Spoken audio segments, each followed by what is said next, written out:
Genesis chapter 2, verse 16. And the Lord God commanded the man, saying, of every tree of the garden thou mayest freely eat. Verse 17. But of the tree of the knowledge of good and evil thou shalt not eat of it, for in that day thou eatest thereof, thou shalt surely die.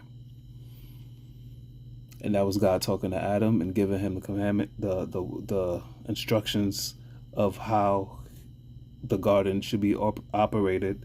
He can eat of every tree of the garden except one, the tree of the knowledge of good and evil. And then in chapter 2, verse 18, and the Lord God said, it is not good that the man should be alone. I will make him an helpmeet for him. And I'm just basically saying that to say Adam got the instructions about what should happen in the garden before Eve was created. And all the way in chapter 21, in verse 21 in the same chapter, in verse 21, the first two verses I read was chapter 16 and 17. So now in verse 21, and the Lord God caused a deep sleep to fall upon Adam, and he slept. And he took one of his ribs and closed up the flesh instead thereof. And the rib which the Lord had taken from the man made he a woman and brought her unto the man. So basically Eve got created from the rib of Adam after he got the commandments, the commandment on how he should be in the garden as far as what he can eat and what he shouldn't eat.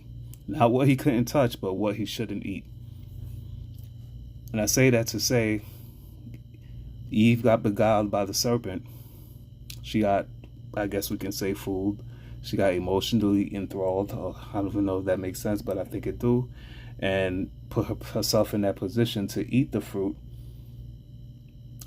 But then brought it to her husband Adam, who got the original commandment, the command from God, who should have then corrected her, but then he ate it. And that's where I believe everything just crumbled down from the first man to us men now with the situations that we're in, where we have men versus women. We're put in this position, I believe, because we crumble to the lust, the power, the greed, instead of the commandments that our Father gave us.